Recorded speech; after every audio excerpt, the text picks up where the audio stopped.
Story Squires, to the most fun you'll ever have without being choked. This is... What? You know what I'm talking about. I'm leaving if we're not getting choked. Fuck this. We can self-choke. How about that in the breaks?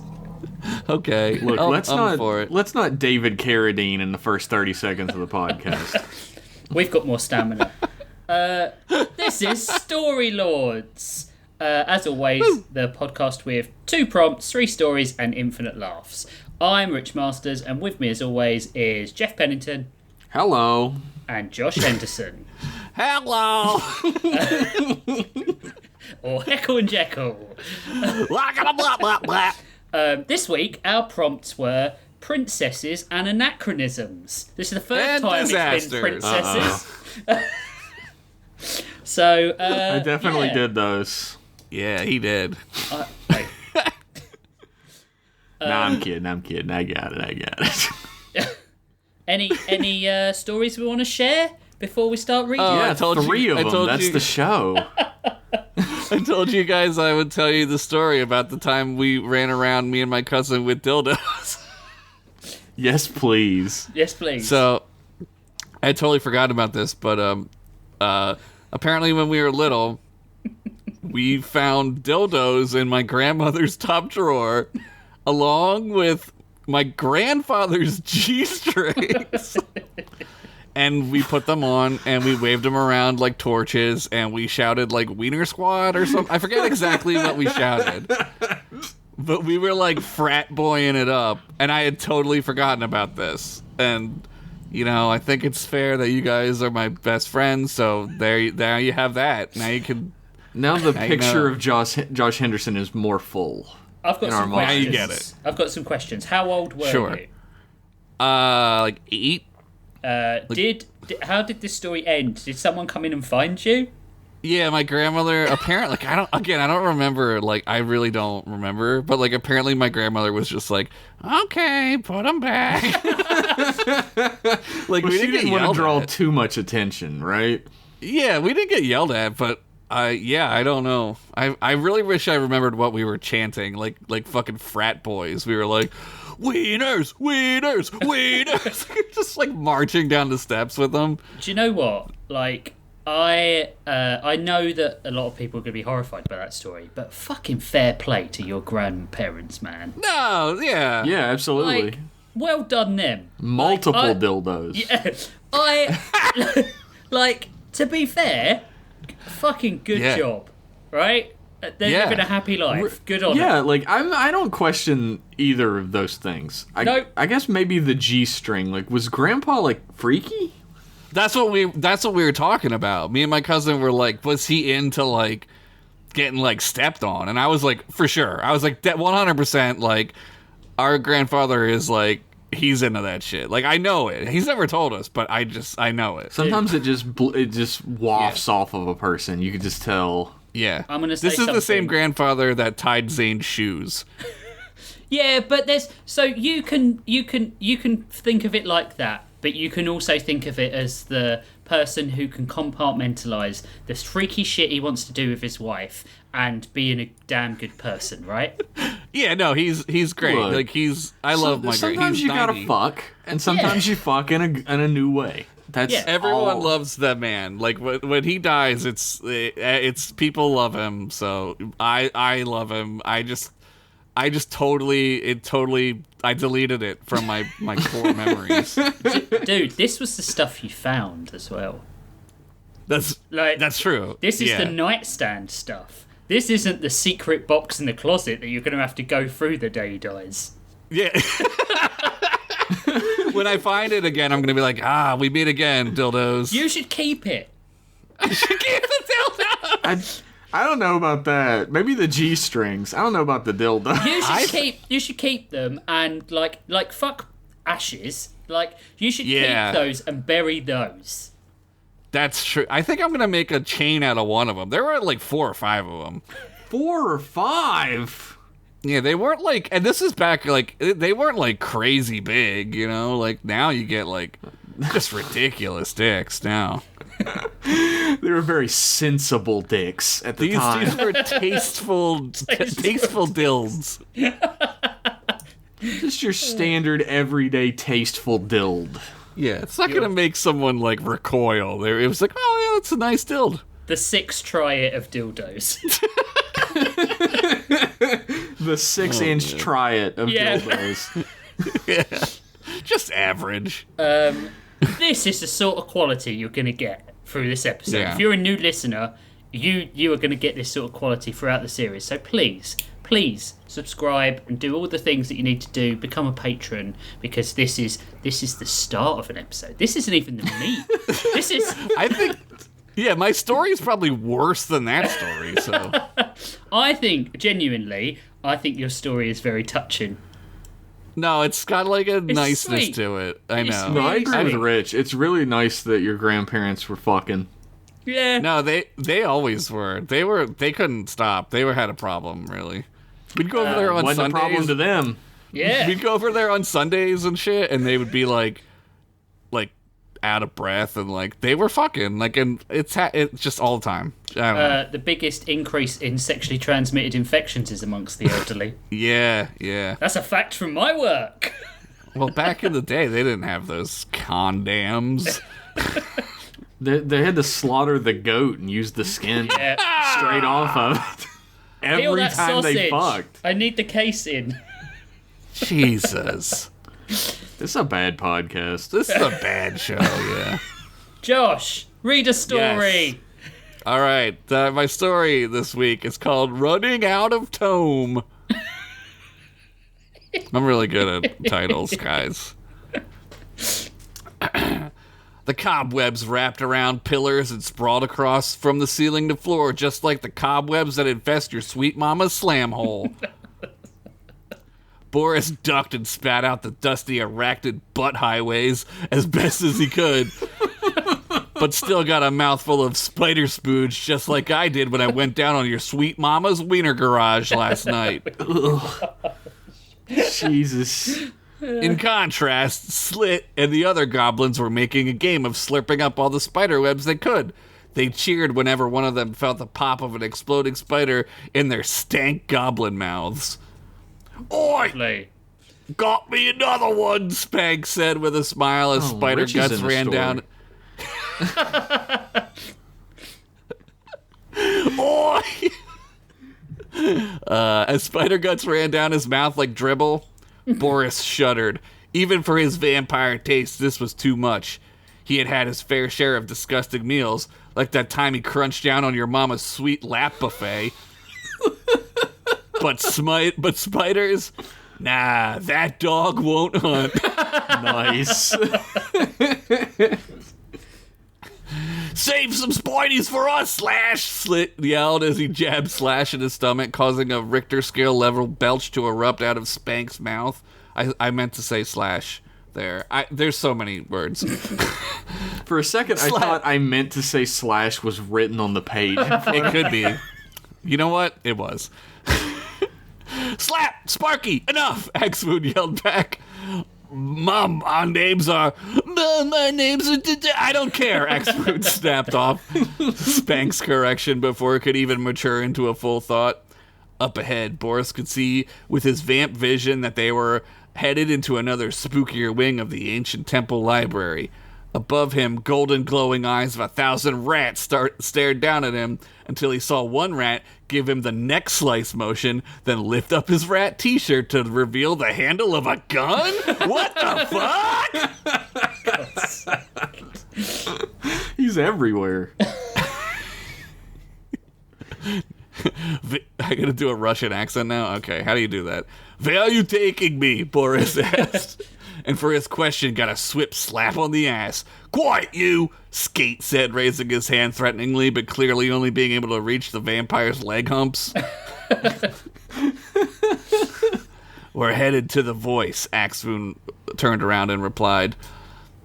Don't let her find me. The spooky lady voice rang through Boris's ears. Unfortunately, Axvoon's magics also allowed her to hear the voice. Maybe she drank vampire blood beforehand, or like sucked off a whole brood of vamplings, some kind of fucked up but also hot as hell orgy ritual? Boris thought he better investigate that possibility for science. Suddenly, the air became mustier than a furry's taint at a vampling orgy.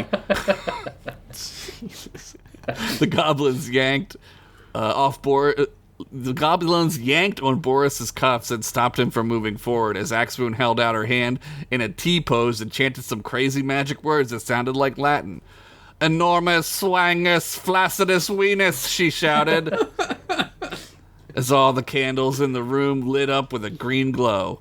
An unnatural light so eerie that Boris would have preferred direct sunlight instead, even though he was a daywalker and he found the sun, quote, insistent and, quote, obnoxious. Agreed. I know. In front of them lay a row of vaults. Each had a number on them ranging from 1 to 69. She's in one of these, Axemoon said, more directing the statement to Boris, and a truck is crashing outside. And not her lackeys, who are clearly fucking morons and probably only there for the orgy that Boris was hoping was still going to happen. Spunk, skank, slut, take the vampire over there. Axewood motioned to the far end of the row of vaults near Vault 69. Nice, Slit said. Now don't try to lie, little vampire, Axemoon said as she licked her finger and pressed it against Boris's forehead. Actually, it's more of a 9 head. He had male pattern baldness, after all. Oh, no. Would a 9 head be male pattern baldness, or would it be full-on bald? It's just, I don't know, like a 12 head? Like, how big is a head? I mean, 9 is pretty big. I assume 10 was the maximum headage. Do they have one of those, like, ring sizers for your head that measures, like... Right, if you know the answer to this query, please write in to mclassemail@gmail.com. Let us know. We'll answer it, yeah. The spit on her finger burned an imprint in his third eye and singed his mind. I will know if you are lying, and if you do, well... Axemoon flashed a scene of pure hell and gore into Boris's mind. The pure amount of blood and viscera shocked him to his core. Demons raced through his mind and agony shot up his spine, and just as soon as it began, it switched off. Well, wouldn't want to get stuck there, would we? Axemoon said, blowing a kiss to Boris as the goblins trotted him over to the farthest vault.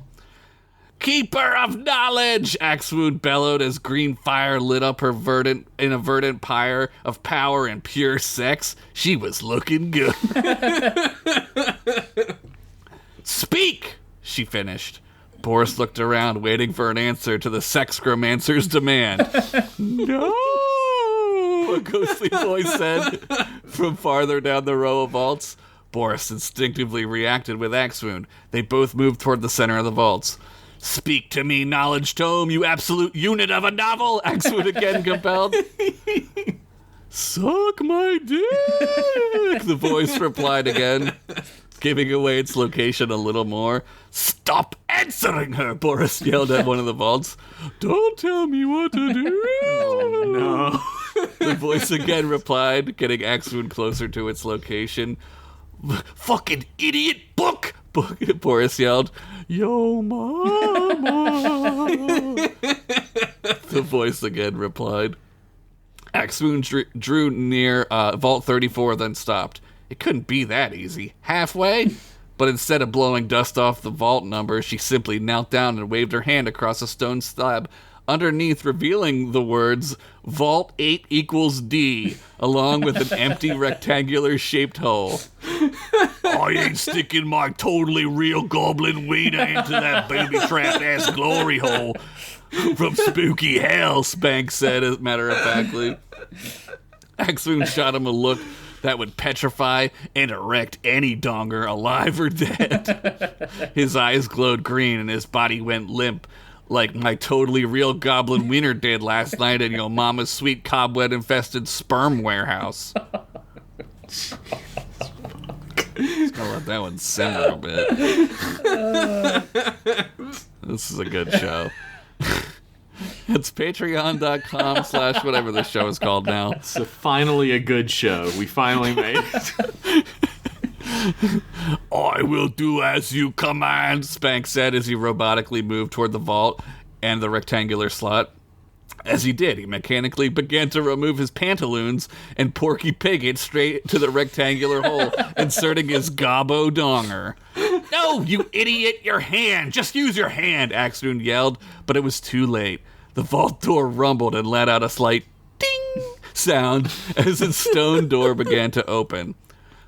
Oi, what in the hell is this now? Spank said as he awoke from his trance. Just then he felt a tug on his peener. Uh-oh, were his last words as the vault vaporized his entire body except his donger, which fell out of the hole and rolled toward Boris like that one guy's head at the end of Last Crusade. Oh my god! I've made a Last Crusade reference to a story. Yeah, you did. Yeah, fucking yeah. The vault door clicked into place as a glowing radiant book shone brightly over the sickly green energy of Axwound's magic. Spunk! The candle! Now! Axwound yelled as the two remaining goblins. Oh, is that you or me? Slit said to Slash. Whichever has the thing, use it! Axwound screamed. Slash fumbled the candle in his hands, hot potato style, and placed it under the glowing book. Soon the usual glow of magic text began to spread across the room in front of them. Slut! Kill the vampire, Axwound said. Slit reached behind him and pulled out a flaming dagger. The green light dulled his already yellowed teeth as he held the dagger up to Boris and smiled. Hey, look up there, Boris said as convincingly as he could.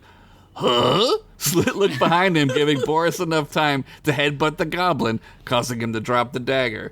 Boris then used his foot to stabilize the dagger hacky sack style on its handle as he kicked it up into the air, spun around, and jumped backwards, grabbing the dagger with his cuffed hands. He then turned the knife downward and used all of his body weight to plunge the dagger into Slit's brain. The goblin was still turned around, never knowing what hit him. Skunk! Let's go, Axwound said as she was already entering the portal into the book's textural realm. Wow, what a word. Who wrote this? A genius? Yeah, I know. Smartest man on the podcast. That's right. Boris quickly started to saw at his bindings with the flame dagger, burning his fingers and hands in the process, but finally able to gain freedom. Just as the portal to the book realm was closing, he jumped in, thinking to himself, why am I doing this? As he did. He was no hero, but he also hated this bitch. The universe swirled around him and everything went black. Boris gasped as he awoke in a field, the wheat around him smelling sweetly as the sun kissed his pale, white, balding head. It's a little too real for me. I felt this. I didn't. Shut up, Rich! God damn it.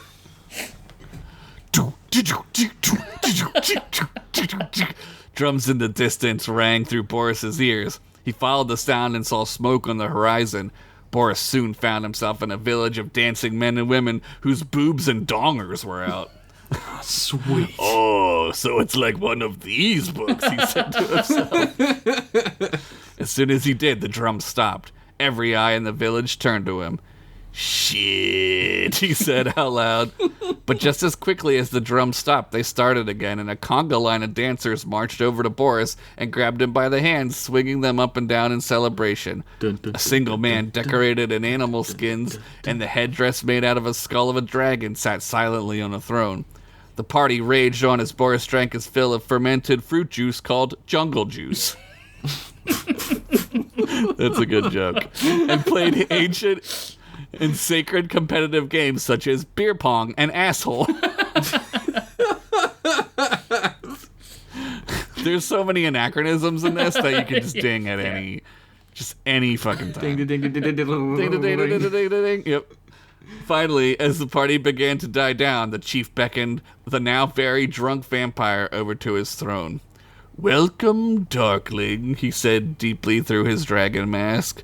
Yo, what's up, dude? This party rules, Boris said, trying to fist bump the chief. Yes, It does, the chief said, reciprocating the bump. We are an ancient sect of quest givers. Those who need to find their way may come to us to find meaning in their life. We are a tribe called Quest, the chief said. Fucking Claps. I'm getting claps? Damn, nice. genius. You are the genius of the podcast. Is this real or inside of the book? Boris questioned, taking a seat next to the chief. What's the difference? The chief replied. Boris could tell he was smiling underneath his mask. I am a wizard. You need guidance, so I have arrived here for you, to guide you. I am the wizard shaman Questlove. It just keeps getting better. Jesus. But I arrived here. You didn't arrive to me, Boris said, confused. An interesting way to look at it, Questlove replied contemplatively. She is coming, he continued. She is coming, the one who will destroy, to end us. What? Oh, the bitch dressed like a sexy warlock for Halloween? Boris questioned. She is coming. Questlove raised his hands and summoned a portal. He then knelt down beside Boris and hugged him. Go now. Save the future, he said as he pushed Boris into the portal. What? No! Boris shouted as he tried to claw his way back to the village. What should I do? He screamed. That's how we all Questlove react to responsibilities like that. Mm-hmm. I can't even fucking write a story on time, so fuck.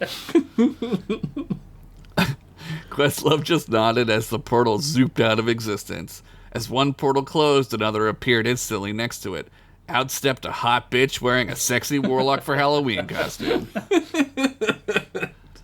Again, the drums stopped, but this time there was no revelry and reggaeton beat to welcome this new guest. Why even live? I know. Pathetic. We've been expecting you, demoness, the Questlove said, matter-of-factly. Aw, no beer pong welcome? Axfood said sarcastically, as her remaining goblins, whose name I don't even remember at this point, chuckled like a hyena. One of them was Slut. I remember Slit. that. Yeah, it is Slit. I think Slit's alive, yeah.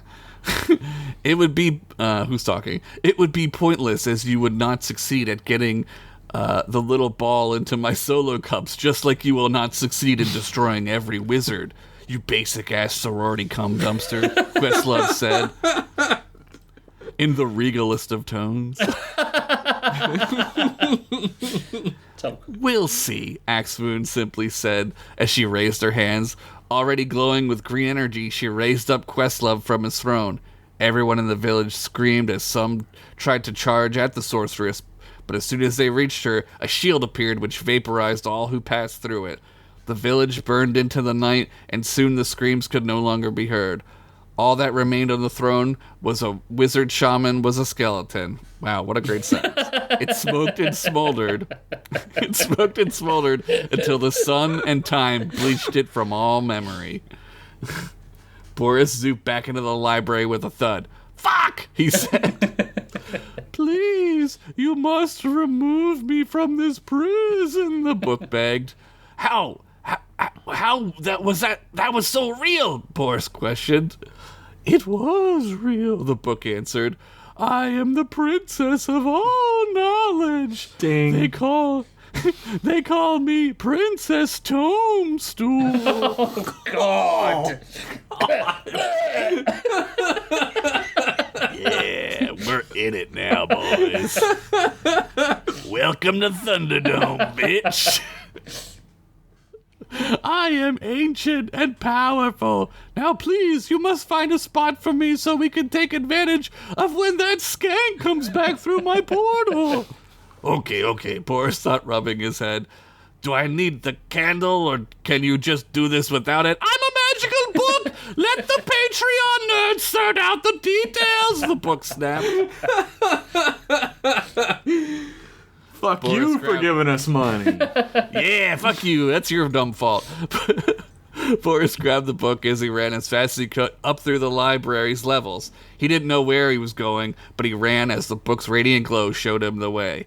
Axewound made her way through time as she slaughtered wizard after wizard. She sucked the life force out of an orc wizard who was reading to children in a library as part of his community service for bone car drunk driving. She found her way to an ancient mountaintop where a wizard who was like a goat man was just sitting up there eating some dirty old grass and living his best life. Damn, I'm gonna miss that guy. Yeah, he was a good one. She ate his haunches over a fire as Slit, sure, let's go with Slit, sang all 56 minutes of Daranosian Pie on a lute. She zooped into some shabby old man's tower, only to find Reese's the Wise looking at all-sea porn on his all-sea ball. Oh, fuck this, he said as he portaled out with his pantaloons around his ankles.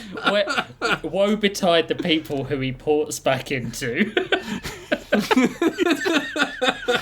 Probably that fucking, like, children's library orc. Oh, no. Oh my god, wait a That's how minute. One night last week, did he port back and he had his pantaloons around his ankles to your house? I think he might have. He might have done that.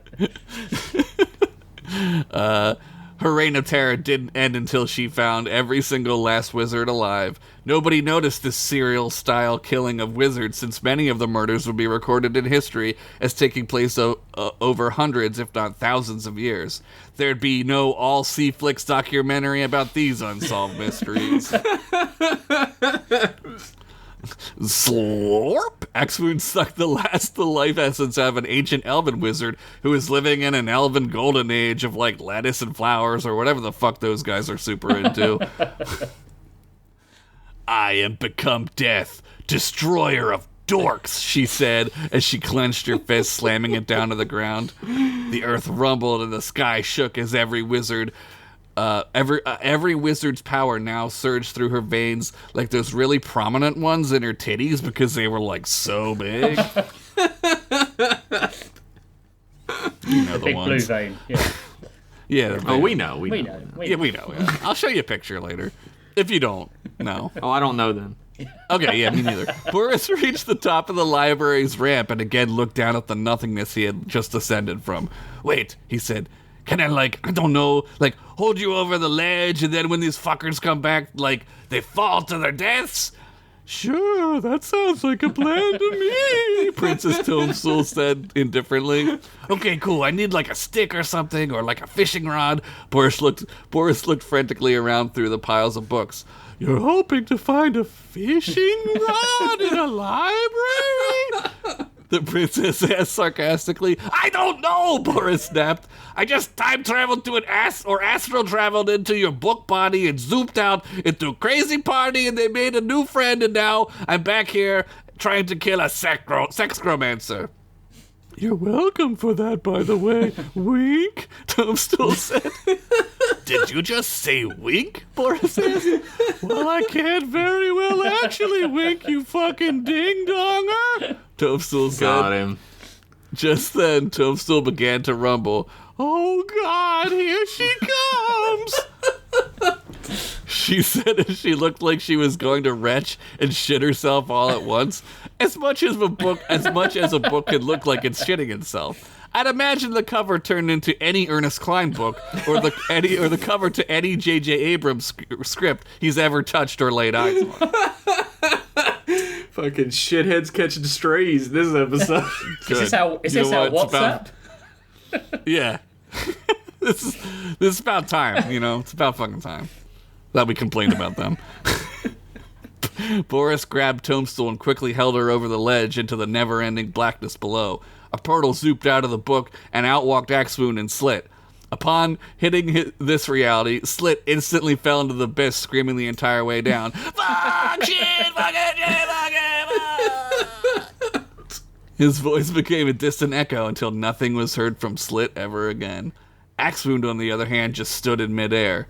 Tisk, tisk, tisk, little vampire, she said, wagging a finger. You know as well as I do that if you don't look down, you can't fall. She floated over to Boris, who was still holding out Toadstool. Then she laid down in midair with her hands under her chin like she was talking about boys at a sleepover and plinked Boris on the nose. I like you, vampire. Yeah, the cuties. I like you, vampire. You're fun, she said as she kissed him on the mouth and then soared back upright. Toodles, she said as she encased herself in black inky shadow, turned into a screaming demon Valkyrie, and shot through the stone ceiling above of the library. We need to find the last wizard, Toadstool said. This fucking sucks dick, Boris said as he tucked the book under his arm and made his way out of the library. The end. Hey. Fucking amazing. This one was like names for Jeff. Names that Jeff would love. I enjoyed the fuck out of it so hard, dude. You have no idea. Dude, Tribe Called Quest, I was like, that's fucking hilarious. I clapped and I meant it. There was no sarcasm in that clap. Well, I made up for it with Princess Toadstool. You guys didn't seem to like that one as much. That one hit me like a fucking freight train, so Look. I had to get used to it. Look, we've all got our terrible puns that we input in the story, and sometimes we like them, and sometimes we don't. And that one wasn't It's hit or great, miss. but Quite it was still arbitrary, great. really. That one wasn't great. It wasn't great, but it was still great. Wait, didn't you do one that was like, I don't know. Yeah, I do one every You did fucking one. episode. Yeah. Like, there's I no can't getting remember 'em. around it. And normally one of you laugh at it and one of you thinks it's the worst thing you've ever heard, which is the best reaction. 50-50, yeah. I don't Split know. you down the middle, like I did to your mum. Oh, please. Oh, please. The reason we don't remember any of them is our brains have deleted them like the dildo story. Yeah. Yeah. Yeah. Can't handle that information. One day we'll remember Well, them the thing again. is, if we remembered all our jokes, it would compromise the next story, right? Because we'd write the same jokes, we wouldn't be Yeah. able to get past them. Yeah, I don't remember anything I've ever done or said, so... Sometimes people are like, "Oh, I love that part when you did this, you wrote this or whatever," and I'm like, Yeah. "Yeah, all right." That You can sounds say like anything something to I me, did. and I'd be like, "Yeah, thanks. I'm glad I wrote that." Yeah. It's plausible I said that at one Yeah, when point. you've written 9 of these, like... This is episode 30. Oh, is it This is 30? the 30th episode Yeah, special. we're at the 30 episode anniversary. Wow. I think that's like wood or something. Oh, they're all one. wood. Damn. Oh, man, that was so good. We jumped on that fucking wood joke like a landmine in the middle of the road. You're gonna jump on that wood. It took Josh a second, but he also jumped on it like a I'm landmine. back, baby! Oh, man, that was good. I Thank you. love that. Oh, I love that Axewound. Of course, you said you were putting in jokes specifically for me, but Axewound running on Wile E. Coyote logic was Yeah. fucking genius. Looney I just, like, yeah. Go ahead, Rich. Sorry, I didn't mean Looney to. Tunes has a lot to answer for with this podcast because we all use Looney Tunes true. jokes. It's just, Yeah. yeah. Hey, when it's Well, funny, yeah, it's it's universally funny. funny. Don't change the formula, Yeah. right? Don't fix it if it's not unfixed. Like, the more serious the stakes are that are going on, the funnier it is Yeah. when a Looney Tunes thing happens. Yeah. It makes perfect sense. Like, it's probably not why she didn't fall, but like just her saying it, it's like, I don't know, it's stupid and I funny, love and this he so can It was much. good. paint doorways and walk through them, so why not? What a wonderful fucking podcast. Will, Slit, Slut, Slag, and all the others return? Probably not. No, I'm pretty sure they all died horribly. Yeah. they have a big family. There's probably like some other S goblins out there, Yeah, right? Never even said shit. Sludge, Sludge. Scum. shit.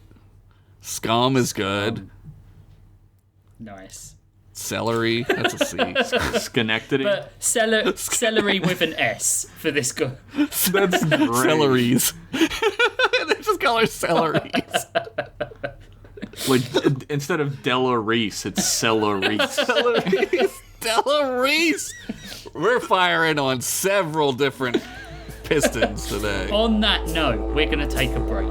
So come back for part 2. Hey guys, it's Josh from the podcast that you're listening to. So the next story is going to be a little weird.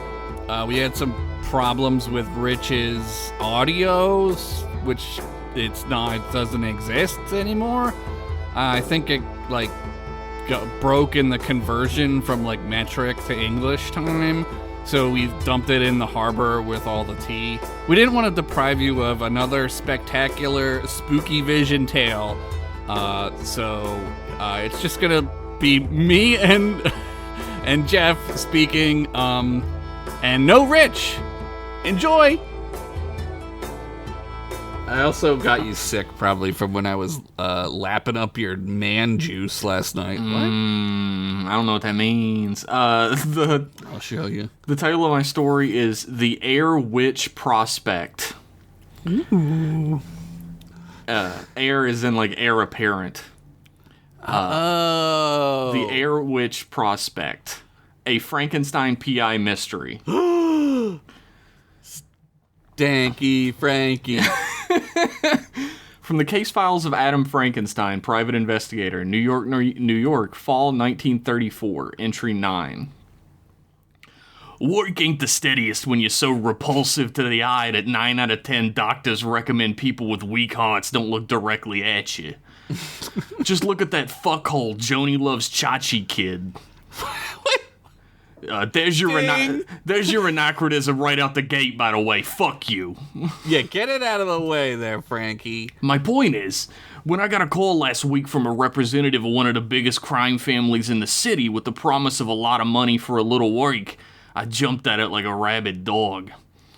Contrary to popular belief, I'm like every other working stiff in this bug. I still gotta eat to live and drink to keep wanting to. Yeah. It was a simple job for the Spaghettoni family. Hired muscle for a meeting with some kind of Eastern European mob reps for some sort of mysterious deal I was smart enough to know not to ask any questions about. The deal was going down at the palatial estate of one Armando Garibaldi, a longtime enforcer for the Spaghettoni family who was known for his ruthlessness, just as much as he was known for the irony in a completely bald man having his last name. I had heard tale many a mook found a brand spanking new pair of cement shoes under the Christmas tree after pointing out the irony in it. That's nice of him. No thanks, I swim bad enough as it is. My left leg knows what it's doing, but the rest of my parts weren't strong swimmers, I guess. Aw, that's sad. The estate was cush, with enough rooms to board the entire Garibaldi arm of the family, alongside the mountainous submachine guns and pipe bombs it took to keep the Spaghettoni crime family in the business. This place sounds fun. The guy was the center of their entire armed operation and seemed to have his finger on the pulse of new and horrifying weapons like no other. The type of goon to get his hands on the newest nerve gas before the American government had even used it on their first South American government official. I'm talking fast. No. That's early adopter. I was stationed at the doors to the meeting hall, which was fine by me. There was always the chance that standing too close to an arms deal would land you the less than coveted opportunity to be the first guy dead on the floor full of whatever new bullet or bomb they just signed the papers for. What was it with criminals that just offing their own henchmen right in front of everybody? You'd think that'd make it harder to fill the position again, knowing what could come of it.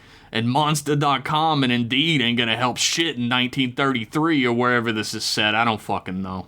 He doesn't even remember writing it down in his journal. You, the big guy, one of the suited up Goombas across the room called out at me.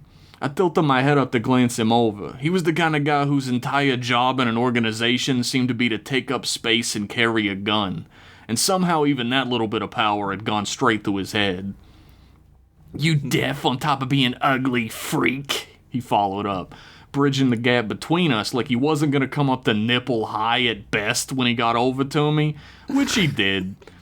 He pointed his stumpy little finger up at me without noticing, though. You better sheet that finger back into your fist before I break it off like a Kit Kat, bitch, I said without much inflection.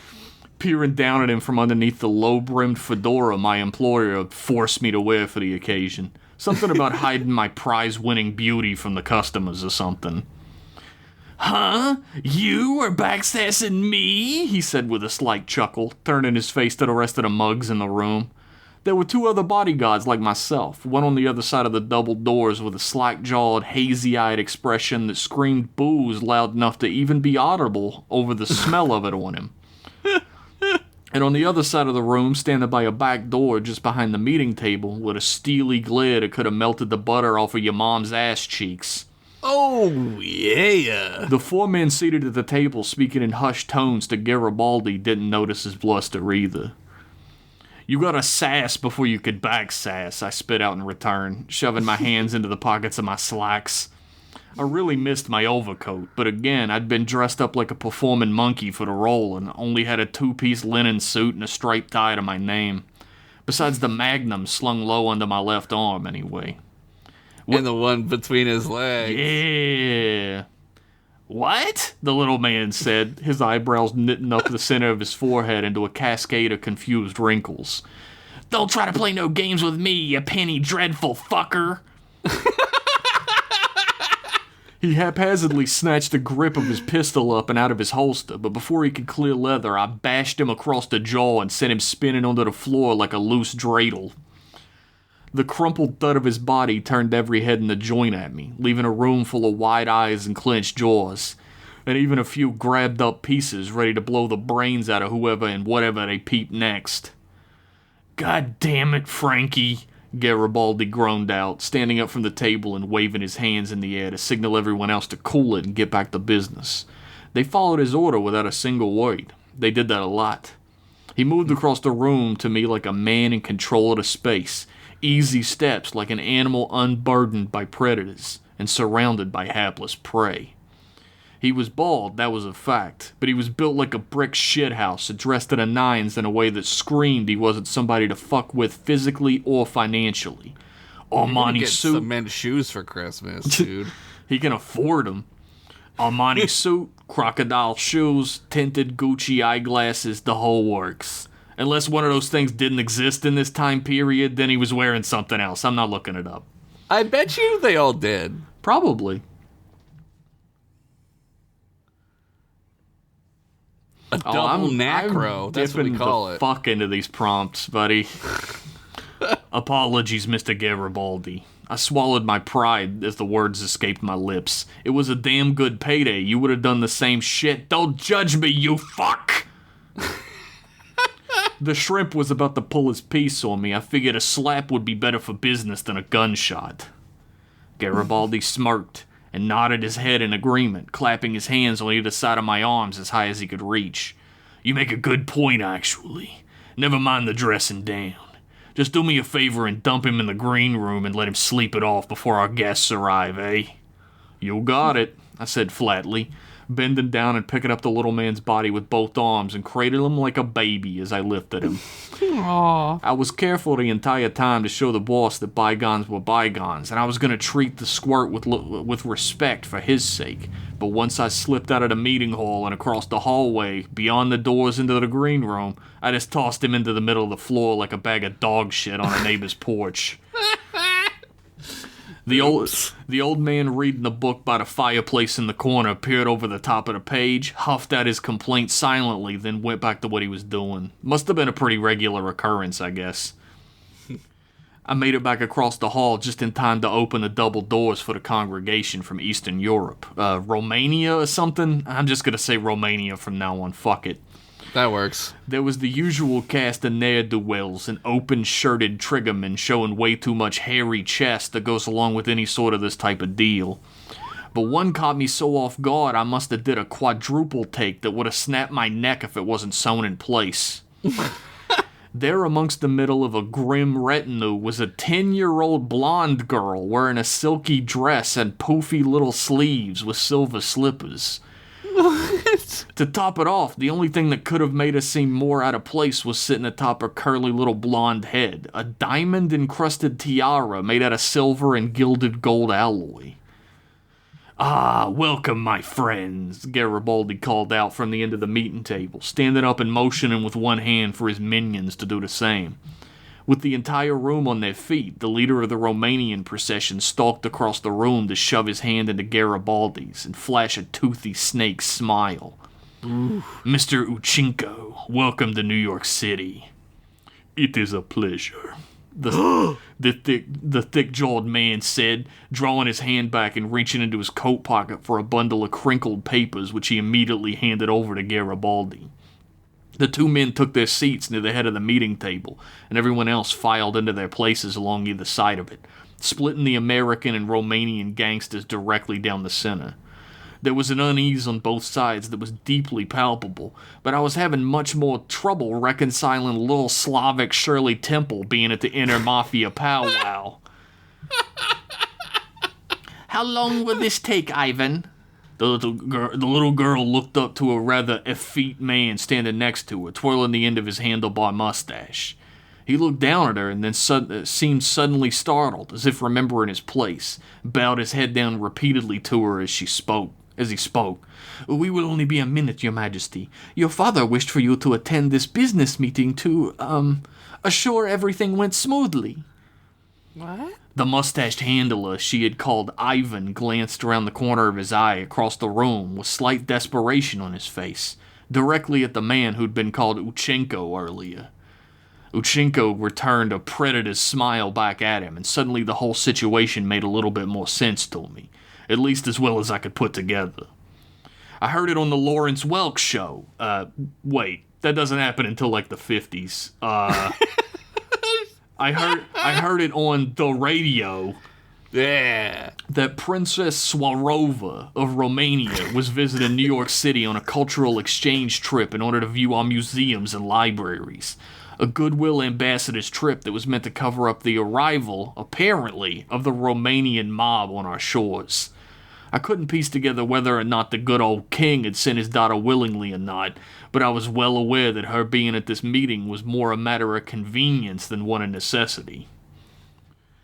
"Are you listening?" A hoarse whisper woke me from my detective's reverie. The mustached handler, Ivan, stood directly in front of me, holding Princess Swarova's hand as they both peered up at me with hard, judgmental eyes. I tried to meet their gaze, but something about it felt searingly familiar to the burdensome eyes of a family I had once hoped to be my own so very long ago. I simply shook my head. The mustached handler looked down at the princess, who upturned a lip in annoyance, then returned his gaze to me. "You must move, and allow the princess to sit in the chair behind you. You are impeding her, which I do not advise." Be my guest," I muttered, taking a few steps to the side to stand against the wall. I pulled my hat brim down further over my eyes and leaned against it, mustering as much of my nonchalance as possible. Though I was very much chalanced at the entire situation. Tough guys and guns with backdoor business deals were one thing, but having toddlers with tiaras in my peripheral vision at the same time was too confusing for my patchwork-ass brain to figure. Did you want this? Did you want Anachronisms? Because it feels like you did. When I heard that, I was like, all right, I'm doing a Frankenstein PI. Boom. Yeah. Humph! The mustached handler scoffed out, guiding the princess to sit in the seat he'd garnered for her. He was portly and weak-chinned, but still carried an air of importance and an even-keeled nature that made it hard to judge him too harshly.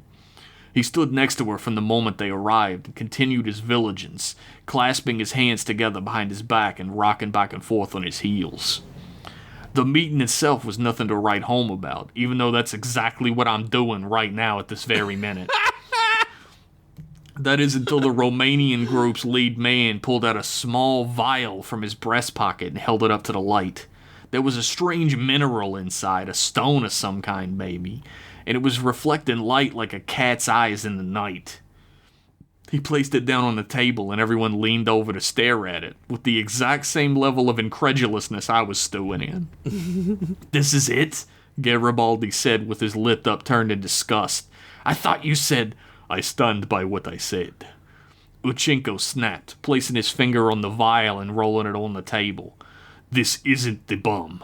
This is the number one ingredient in it, though. The vital piece." "This? There's no, Garibaldi looked between his henchmen for a moment, trying to find the word before finding it himself. Like TNT or anything? It's just this?" Explaining the manner in which the bomb operates isn't really within my purview, Mr. Garibaldi. I am no man of science. I am a businessman. I promised you a bomb capable of holding a city for ransom, and I will deliver it to you. It's a nuke! Uchinko said, picking up the vial and holding it back up to the light. I was standing entranced across the room, staring at it the same way everyone else seemed to be, save for the princess and her handler, who didn't seem to care. I don't know, what did you call it? Garibaldi stuttered.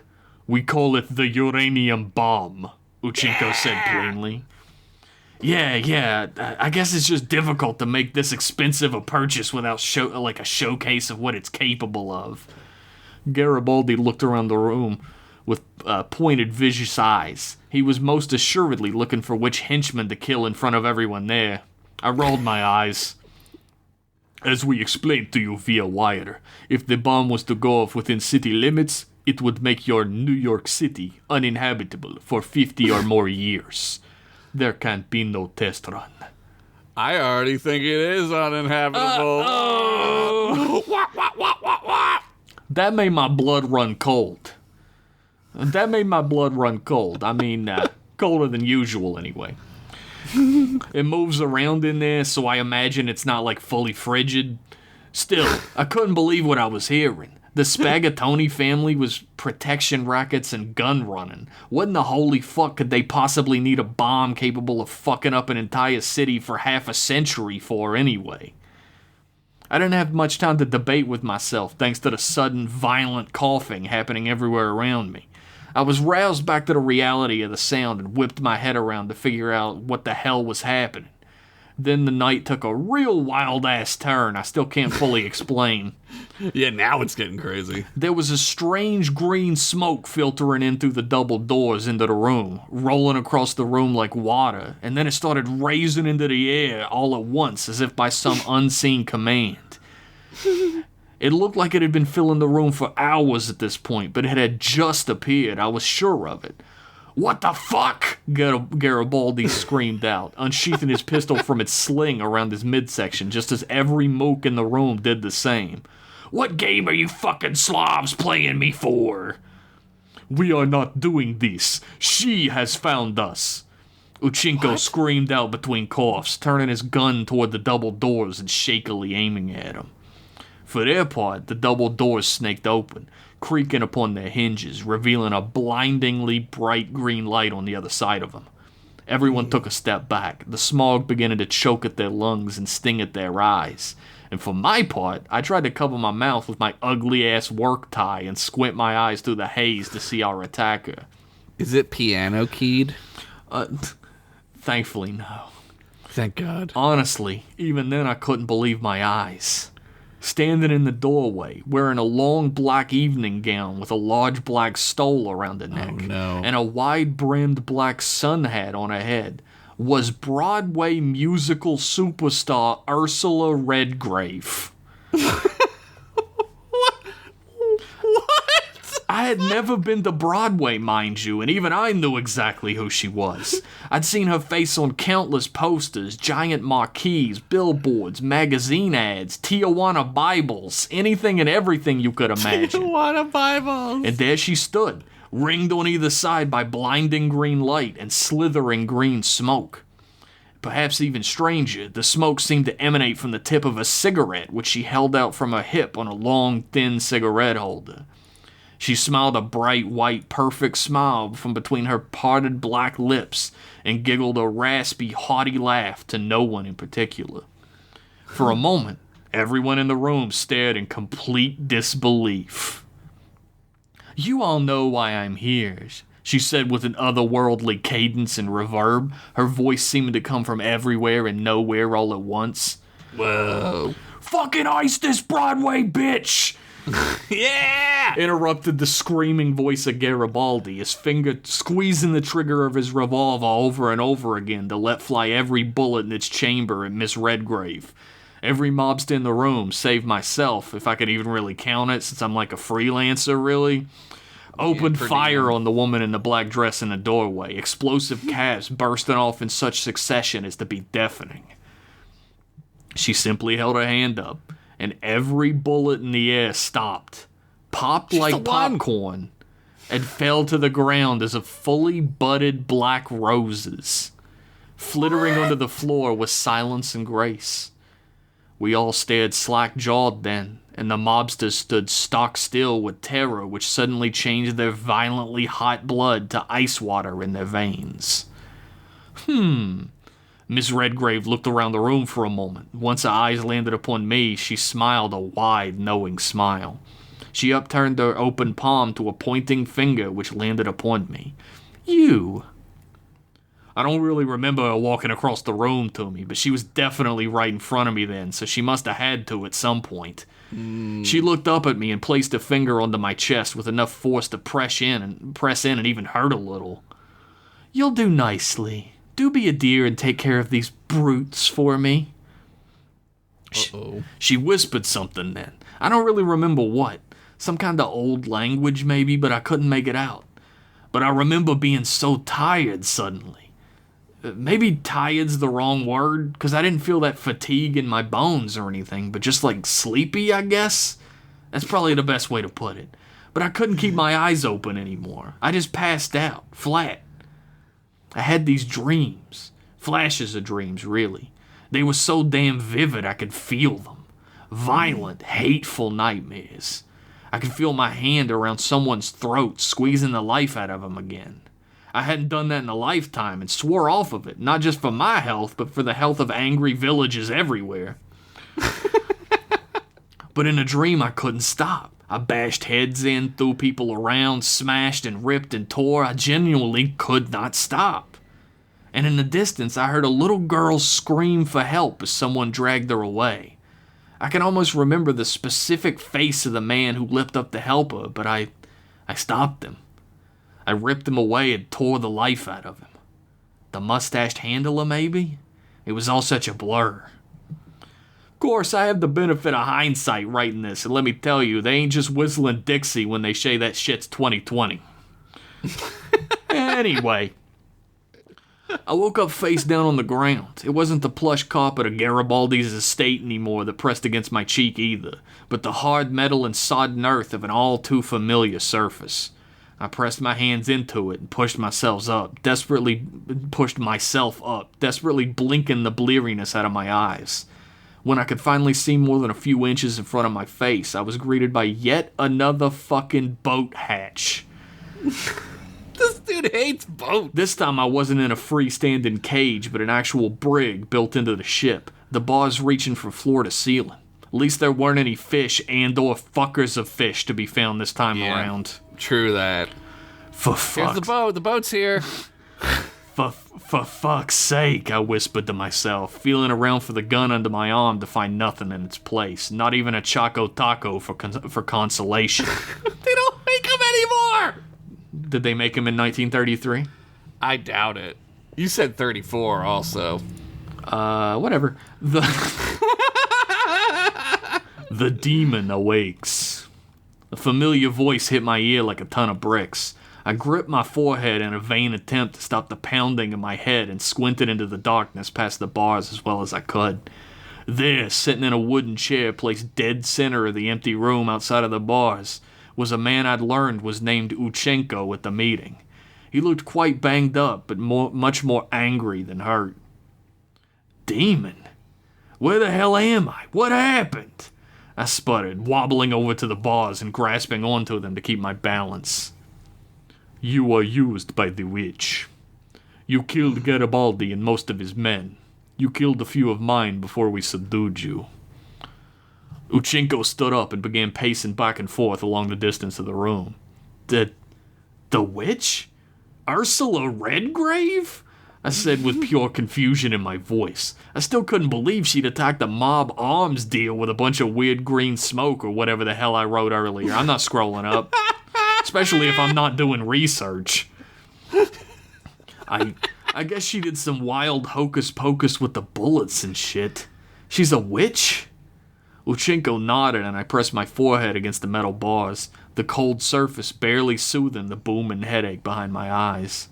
Damn. Dumb is an understatement. You owe much more than a blood debt to our organization than you could fathom, demon. Oh, good. Uchinko closed the distance between us and stared directly into my eyes with a burning red hatred of his own. The witch has taken Princess Swarova. If the king finds out about this, there will be no survivors left of your rampage. Not even you. We will all die horrible, violent deaths not fit for a dog. I like dogs, I said, not really being capable of thinking of much else clever to say at the moment. Uchinko stared at me without changing expression and then rebuttoned his suit jacket and began pacing once more. Man, can't believe witches are fucking real. What else is gonna pop out and say boo? I muttered mostly to myself as Uchinko worked on what to say next. You have 24 hours. He finally broke his silence. To what? I responded after a moment of silence of my own. To retrieve Princess Swarova and return her to this boat alive and well. If you fail, you will suffer a fate much worse than death. He turned his eyes back towards me, hatred boiling behind the retina. And then the king will kill us all, right? I half smiled, much to Uchinko's great annoyance, but he nodded in return. He will salt the earth. He will kill us, our families, our friends, everyone we have ever cared about. So he'll be killing me, and me then, I muttered. Aww. 24 hours, demon. Now go.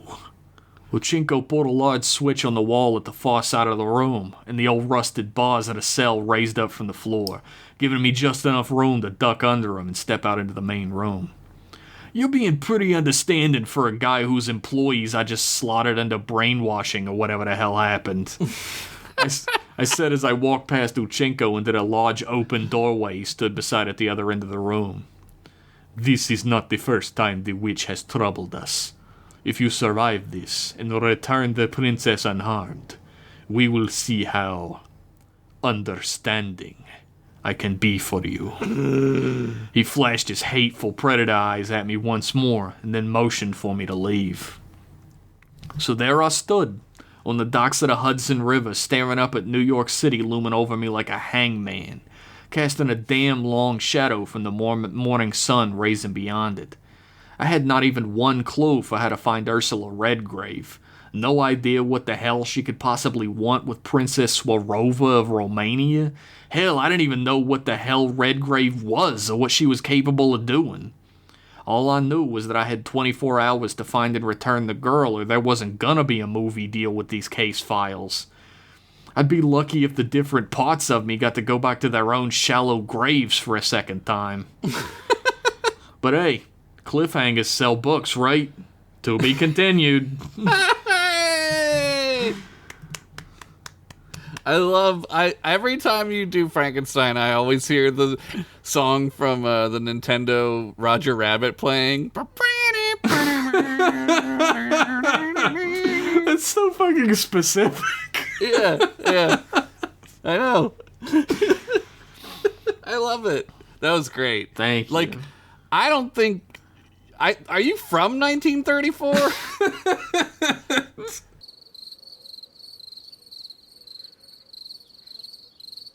It's true. Yeah. It's also, all anachronisms to me.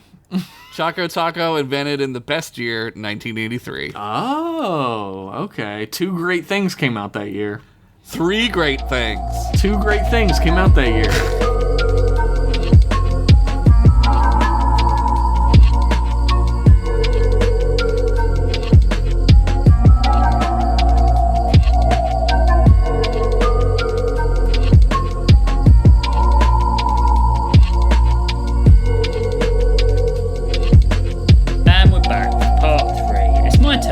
So I'm gonna read. Wow, what an entrance. What a great introduction. No, it's Welcome pithy. back to part 3. It's my turn now. It's me. Look, it's part 3. I've done my civic duty on introing parts. You know whose voice I hear when I listen to you, Rich? Mine? Yeah. Something Yours. insulting? No, you have like a tinge of what's the guy's name from the Transporter? Oh, Jason Statham. Yeah. Like, if you smoked, like, 2 packs a day, you would sound like him. I do. There is a time, because I grew up in a very poor area, that I slip back into my South London roots. I think you do it a little bit here because you're so just, like, comfortable with us and, like... animated as well. We've been inside each other. Yes, true. Yeah. That Well, is I mean, true. like, Josh and I also slip into our embarrassing local accents, Yeah. so... Yeah. Yo, I don't know what you're talking about, you dirts. Well, Rich, what's your story? It's called Reaping What You Sow. Oh, what a great way to start. Damn. Are you okay? Are you starting out with 2 packs a day already? Oh, man. He's I tried breathing and reaping swallowing those at the same time. clouds is what he's doing. Right, okay. Extra, read all about it. Senate building destroyed this morning in suspected Reap terrorist attack. 18 Inner Circle members from the Union, Velit, Norn, and Alima presumed dead. Social media is a blight on humanity and should be eradicated. Trans rights are indelible and inarguable. And all police have been subverted into a fascist authoritarian arm of the government. Any other exposition to occur naturally throughout narrative. I mean, yeah. That was incredible. Thanks. Yeah. Holgrim passed the small boy handing out downloaded news files to passers-by via the chips in their subdermal implants. And as he tried to offer a download to Holgrim, he held his hand up. No need, kid. I lived it. The Norn Guard cyborg moved against the throng of mourners numbering the thousands, all trying to rubberneck to get a look at the absence of a building. Why did people flock to tragedy so much? Holgrim could think of 100 other things he'd rather look at. Boobies, butts, front butts. Yes. Oryx getting smashed in the face with a large mace. Damn. With a thought, he scanned the crowd, then looked up to the roof where their enigmatic Reap friend was waiting. She had been asked to hold back by Raph, but was far too stubborn to be told what to do. I thought Raph asked you to get to ground quickly, he said, his finger activating the comms link in his ear. Last thing we need is a panic over Reap on Alima. I needed to see what we had wrought, and to get some more air, Reap muttered. What Raph lacks in interior design, she also lacks in air freshening spray. Like Febreze. Why did we all do this accent? We aren't very good at voices. Ship smells like inside of Validar Sex Bear's morning movement. And if Calling it a movement? it makes it worse. And if you are going to draw attention to yourself with that finger in your ear, drool a little, so that people are convinced you're the brain-dead moron I think you are. Rough. Wow. This brain-dead moron needs to check we're all okay with what just happened, Holgrim muttered under his breath. 18 people were dead because of that bomb, and I was the one who shut down the detection net. Oryx's echoing growl told Holgrim that he was still in the sewer systems beneath the city. And I secured our safe houses, and our Reap delivered the payload to the contact. We all share equal blame. He cleared his throat. Or equal praise if what Raph told us is. It is true, Reptile, the Reap interrupted. Raph does not lie. Now, let's shut our faces, get to our respective hideaways, and wait for instruction, before we are caught by the robotic ops. Robotic ops. You're going to get a call from Orion Pictures. Holgrim sighed as the two others turned their comms off. He wandered through the crowd and into the market on his way to the hideout Oryx had secured for him, a small room in a small hub sanctuary. Figured that Oryx had sorted him out a non-friendly place, but dear lord, Oryx would be sitting in a Velit dust bar or a Velit sex house, avoiding all the pleasures and acting like a little Poindexter, probably reading a book while he could be getting his scales sucked, or doing the longest lines of no sherbet he could fit up his long snout. All the while, Hallgrim would be bored out of his skull at what was the equivalent of a car charging point for boring dickheads who were now more the machine than humanoid. There was probably some poetry about them being more at home in the other's culture, but fuck it. That would mean understanding Oryx a little better, and who had the time for that? Yeah, not me. He scanned his database for the nearest watering hole and came up empty, given he was in the galactic version of Quakertown. Oh! Hey, I just got fucking sucker punched. hey, handsome. Name's Princess. See anything you like? A robotic voice came from an alley in the Norn market, and there... How did he get it so right?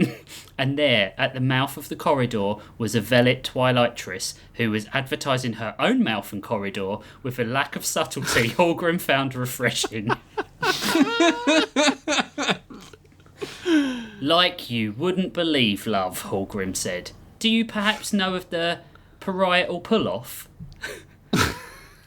Princess shook her head, her dark red hair cascading over her dark red shoulders as she did.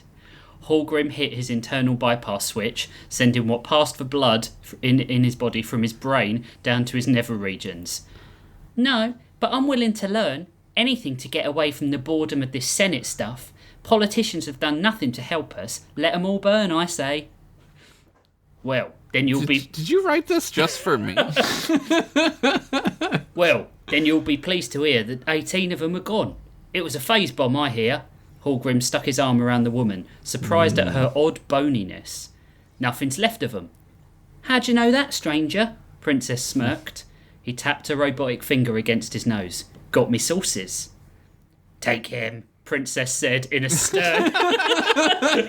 Fucking idiot. Princess said in a stern, robotic voice as she straightened up, pushing his hand away from her. As robotic hands came from the alley shadows to drag Hallgrim down to the floor, the woman unzipped her Veletaean skin suit to reveal the robotocop beneath. It reached from behind its back to grab a fake red beard and police badge, which they quickly attached. The badge read HUM-13. Oh. Hew me, Hallgrim read before being knocked out cold by a robotic foot. Kellen Amray's father, Corvus, leader of Alima, father of 4, pretty mean drag racer, pretty mean dancer, collector of Sploonsball cards, Alima's 52nd highest national pastime after thumb wrestling, I love Sploonsball. and reader of notable ancient poets, the Beastie Boys, was dead. Is this Star Trek? Kellen stood in her mother's chambers with her brothers Rin and Targus, her eyes focusing on the rich red carpet but not really looking at much of anything. Rin stood in front of her, his tiny head buried into her waist and arms around her legs. Kellen looked over to Targus, who was trying to be mature despite having to bite his lip from stopping it from trembling. Yes, Minister Greywood, a sad day. Etty Amray, General of Alima, and the children's mother nodded to the hologram of the First Minister of the Unionised Planets, Jiren Greywood. He stood in green and black robes, his First Lady and Chief Scientist, Umbra Greywood, beside him. We're pursuing any suspects to the full extent of the law. Never mind that, Etty, Umbra said softly. We didn't call for a report. We called to check how you all are. Kellen loved Aunt and Uncle Greywood, two of her parents' biggest supporters. They were regular visitors at Felidar, the Amray's home in the last months of the year, frost and snow. They spent holidays with them as children, as the Greywoods had no family of their own and liked the chaos of a family celebration. Who the fuck would like that? I know. I agree. It's horrible, Umbra. It feels as if a rift has opened up inside of me. Etty could barely keep the emotion from her voice as she looked at her children. I'm most worried about the kids. They loved Corvus so much. Targus sobbed slightly at the statement, and Kellen grabbed at his hand. He immediately interlaced his fingers with hers and squeezed it tight, recomposing himself. All past insults and aggravations were immediately forgotten. Their father was dead, and they needed to stick together. You keep those wonderful children close, Etty, Jiren said, his voice low. We're on our way to the spaceport right now. We should be with you a day or so before the Norn Technarch or the Queen of Velit arrive to sow their usual discord. Stay strong, my friend. The hollow faded and blinked off, and Kellen watched her mother breathe a deep sigh of relief. Thank fuck, that's the last of those calls. The Technarch called this morning to explain that death is just energy going from one state to the other, and that just set off my whole day. Corvus. Did he do Reiki too? Corvus would have said, suddenly she realised she was talking to 3 recently bereaved children and swept them up in her strong arms. I'm sorry. Your father loved you all very much, and so do I. Are you all... She gave up on saying okay and just took a turn grabbing each of them and kissing their foreheads. We'll get through this, I promise. She grabbed Kellen by the shoulders, not speaking until she returned her gaze. You were right. I'm sorry, we should have brought you home earlier, but we were worried you might be a target of something like this. Kellen tilted her head. But why? Why would anyone want to hurt the family? Raph can tell you everything. Etty looked around, not noticing Kellen's obvious fury at the pillar. Speaking of Raph, she should be here. At a family mourning? Targus seemed shocked. I know she's loyal, but surely... Etty turned to Targus and put a hand to his shoulder. Raph loves this family more than anyone. Trust me, Targus. She spoke to Kellen. Did you speak to her when you went to Mount Barbarous? Don't lie, I know you went there. Kellen shouldn't have been shocked at her mother's knowledge of her activities. It had been impossible as a teen to smuggle boyfriends or girlfriends or any sort of recreational drug into the house without the general knowing and ultimately berating her for her efforts. And What's the difference, right? And confiscating her drugs for herself. Did she confiscate the boys and girls too? Oh, I don't know. I hope not, because that would be slightly weird. That's fucked up. Yeah, that's fucked up. They want me to train with them. The pillars said something about me and the... Etty put a finger to her daughter's mouth. You and Raph will share things that no one else can hear about. And she will hate you and love you more than anyone else except for your mother. Etty smiled. Now go find her. Be a friend to her. She will need you today, my girl. Kellen hugged her mother fiercely, turned and left, throwing a wink to Rin as she left. So, what is our next step to extricate our simpleton ally? Oryx tried to steeple his fingers in front of his mouth, only to give up as his small arms couldn't reach the front of his snout. Fucking crocodile. Instead, he picked his spoon from his discarded lunch bowl and bent it with a slight push of his thumb. The Reap sharpened her small boot blade on a whetstone, then sharpened that whetstone on a smaller whetstone before putting it away. Dude. This was the 3rd knife she had sharpened this morning. The woman loved blades as much as she hated Hallgrim. We leave the man-sheen to rot. Maybe the roboticops will find some better use for his corpse. Maybe filing cabinet or pencil case. Oryx stood and walked over to her. You can't possibly be serious. He's an integral... a useful... Even with his intellect, Oryx couldn't ascribe a word to Hallgrim's potential for fucking up. He's a member of this team. The Reap stood, knife in hand. You think this coming here with big frame and gnashing teeth and bent spoon and sewer stink intimidates me? Back off. Sewer stink. Back off, or I will skin you and make a few clutch bags to sell to vapid Velit whores selling wares. Oryx exhaled deeply and closed his eyes. He had no desire for another fight with Slashy McStabby. He raised his hands. A bent spoon is not a suitable nor intended weapon. I'm merely flummoxed that you don't want to retrieve a teammate. The Reap sat, her eyes narrowing, satisfied but still suspicious. Hallgrim was stupid and got himself caught. And if we rush to free him, we risk the entire Roboticop force coming down on us faster than they did on Robotnik King. Is this funny or tragic? God. Oh my god. That's the last episode of this show. Is this funny or tragic? I've put in brackets and then I've put, it's another universe, it can fly. It's been 30 years. I mean, We're good, I think, right? We'll see.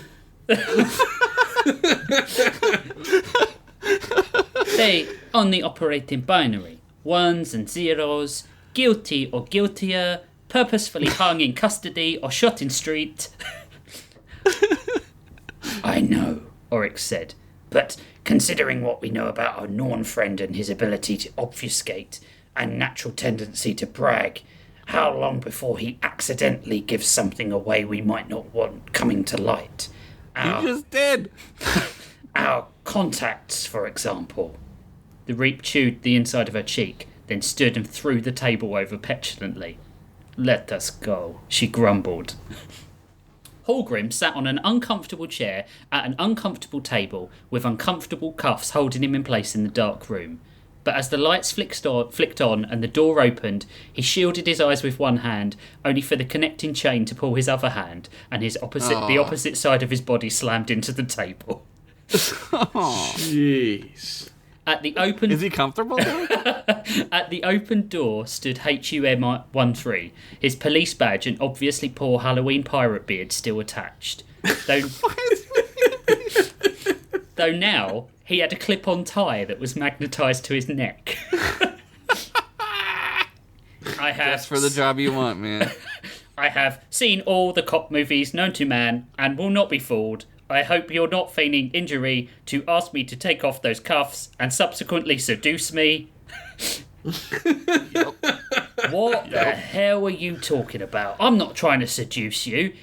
HUM-13 threw his head back and attempted an approximation of a human laugh, but it sounded like someone screaming in a centrifuge. Ha! Ha! Ha! Ha! Dude, That's such a great fucking description. do not try and tempt me with your feminine wiles. You are female, aren't you? Holgrim screwed up his face. No, I'm a Norn man. I knew you would break, like all criminals of cowardly subsection. Alright, Hume fucking rules. He slammed a hand down and smashed a hole in the metal table. I am Sergeant Hume, the legitimate humanoid in charge of the robotic ops. Come on, bro to fellow bro. You are guilty. Affirmative. Playing good cop now. He's a good cop, yep. I ain't guilty of nothing, matey. Hallgrim sat back in his chair and tried to cross his arms, only to realise he didn't have enough slack in the chain, and then sat back at the table. Except to maybe having too many sexual partners. Yes, we have certainly all had sex. Inappropriate wink mode activated. Yeah! This guy rolls. The robot was clearly mad. Hallgrim watched as he pulled a handkerchief from a compartment in his leg and brought it to his face. Sneeze-sound.midi. Yo. Fuck yes. This rules. You professed some prior knowledge of the bombing of the Senate building, and on balance of probability, 62%. I deduce with my humanoid gut instinct, he hit himself in the stomach, making a loud clang that reverberated around the room, that you are somehow involved, given the reports of a Norn tech criminal that busted out of prison 3 months, 2 days, 14 minutes, and 56 seconds prior to this moment. I'm telling you, Hume, you got the wrong man. Hallgrim shook his head, then watched as Hume tried to loosen his tie, fail, then just demagnetise and magnetise it 2 centimetres lower. It wasn't an act. This bot really thought he was a humanoid, and that gave Hallgrim an in. But sometimes, robots just lack the emotional intelligence to see past a person's looks or potential past and treat us with bias. Don't they, fellow organic friend? Hume looked surprised by the comments. Yes, I too have experienced prejudice by my fellow officers who mock me for being clearly a human. It has led to a lot of misunderstanding. Hume looked at his own hands, and his eyes turned red. Those units do not get that I have deep and tragic backstory that makes me want to protect fellow organic life, and I will do that even if I have to destroy every organic life to accomplish that goal. Kill mode enabled. Yup. Hallgrim raised his hand gently. Whoa, Hume. No need to be angry. How about you and I cast off the shackles of our oppressors and be free? You could be part of my crew. What do you say? I say... Hume stood and pulled a pistol from his non-handkerchief compartment and pointed it at Hallgrim, who flinched. The sound of a gunshot and the sudden release of the cuffs followed as the chain was blasted free. Hume went to blow the smoke away from the gun, but as he had no oxygen in his non-lungs, just an electronic noise simulating breath, the smoke gathered around his head. He then placed a pair of black shades over his face, but as he had no nose for them to rest on, he had to pull them back up as they slid down to his chin and hold them in place. Let us blow this copsicle stand. Oh my god. It's not my joke, it's Hume's. Oh my god. Oh. Kellen exited the taxi I pod. figured all these jokes just to insert my laughs, but there's like the loudest fucking lawnmower outside right now, so I'm gonna mute. Kellen exited the taxi pod and checked the address again, then read the sign on the lawn of the small, unassuming cabin that read, "Trespassers will be violated by a spiked warhammer." Raph, a pillar of a lemur, the chief warmonger of the planet, who spent most of her time in royal palaces or touring the galaxy, lived in a ramshackle little wooden cabin in a quiet part of the wooded glens of the South Continent. Kellen closed her eyes and checked her privilege. The cabin wasn't small, it was big for one person, and in a beautiful setting. It wasn't Raph. That was what bothered her the most. Raph was a dick of the highest order, who lived to be in and around people just so that she could cave their fucking faces in. This dainty shit wasn't for her. She walked up to the oak wooden door and knocked loudly. "Fuck off," came the shouted, slurred response. Kellen pushed open the door to find a dark, completely trashed room. The curtains in what she assumed was the lounge were all drawn to block any light.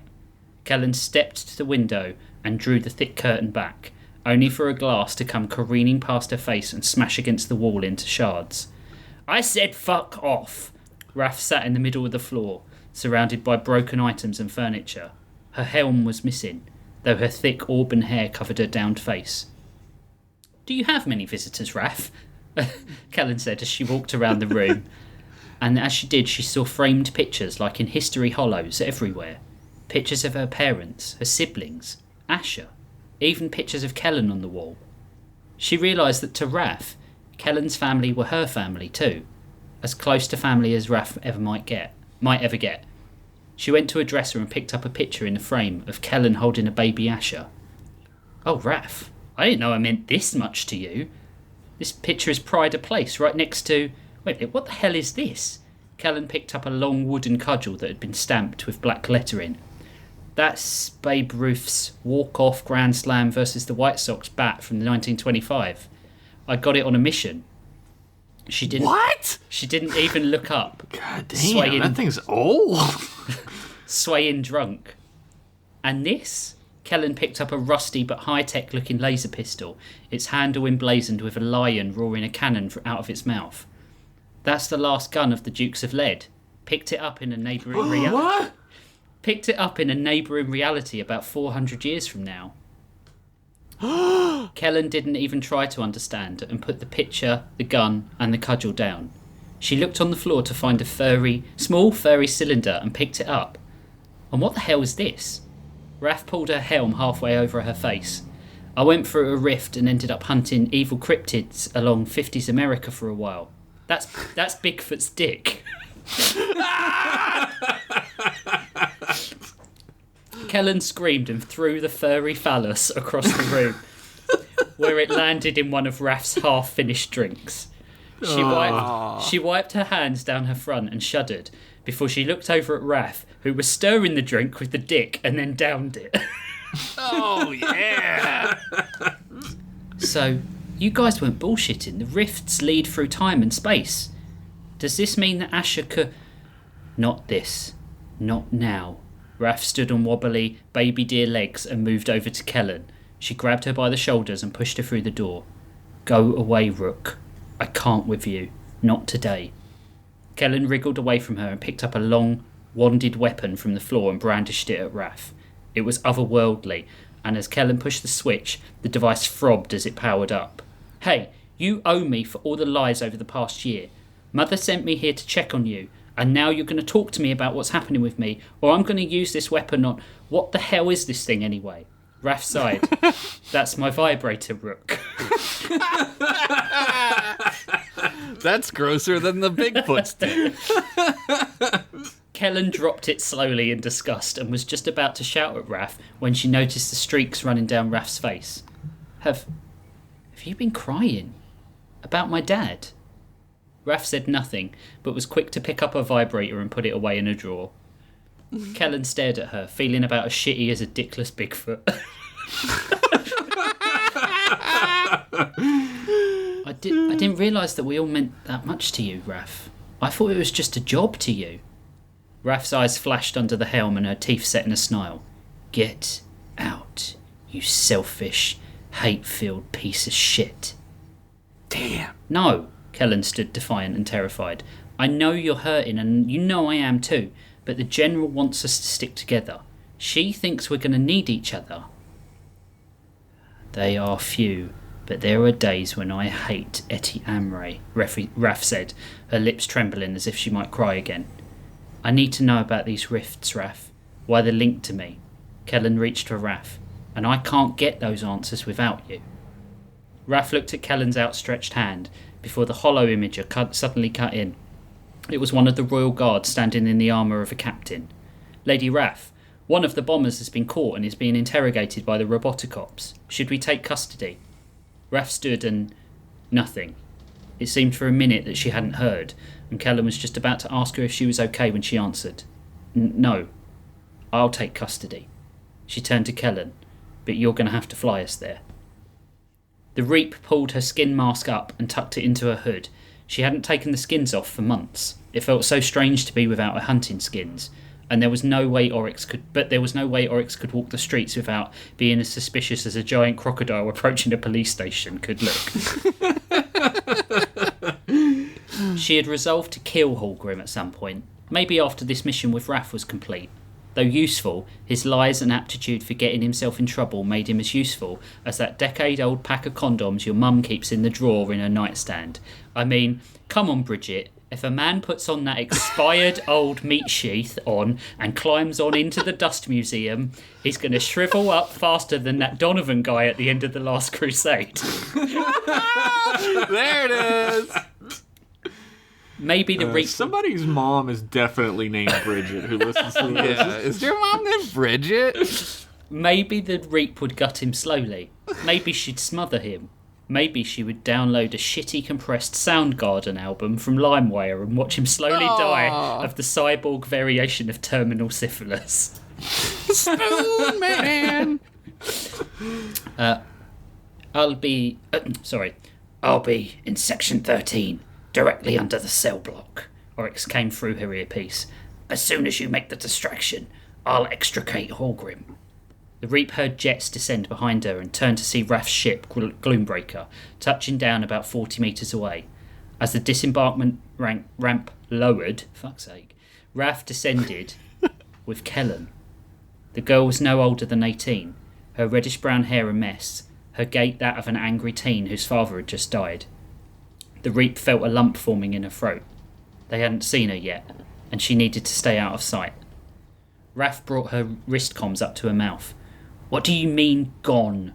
How did he escape? The Reap turned away and put a finger to her ear, pulling her hood and Reap mask down into place as nonchalantly as she could. Oryx, she whispered. Abandon the mission. No questions.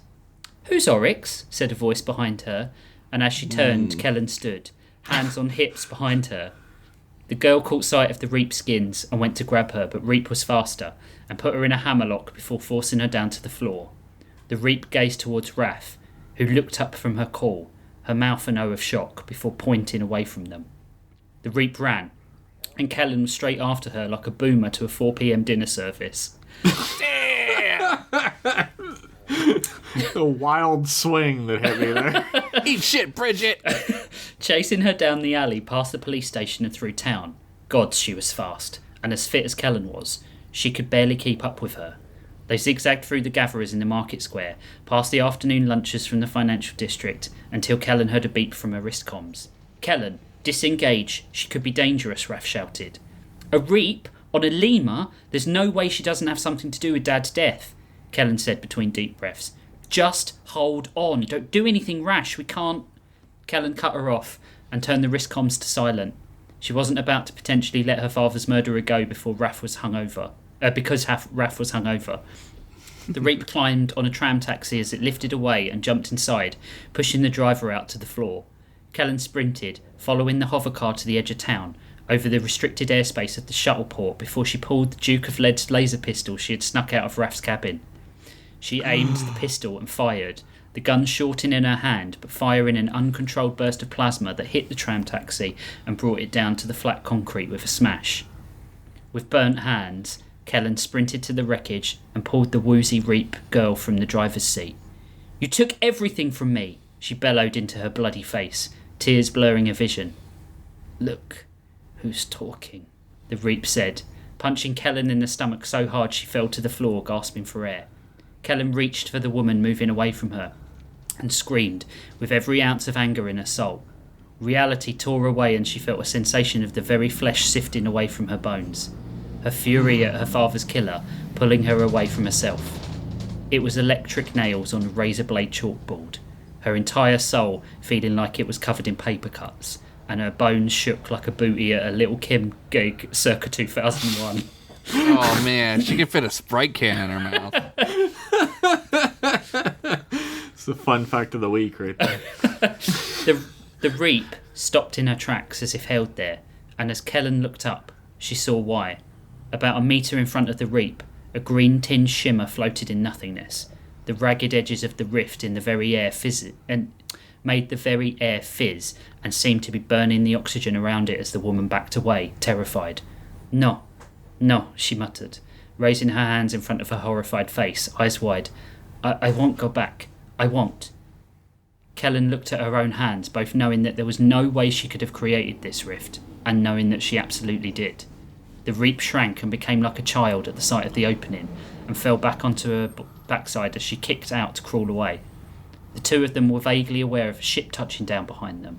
Kellen heard a familiar voice telling her to stop, but rage drove her, and she stood and marched towards the Reap as if the very heat from her own anger had lifted her off the floor and was guiding her.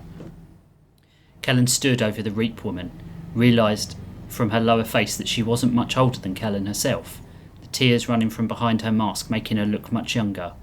A hand stretched to her, and Kellen didn't realise at first it was her hand reaching down. The Reap took it and pulled herself to her feet, the heat from the rift behind them burning against their backs. Rook, no! Raph yelled.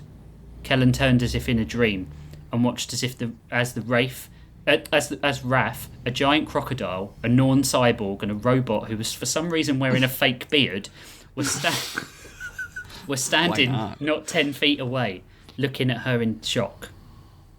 I thought this would be difficult, but looking at you again, I realise how much I've missed you, Kellen.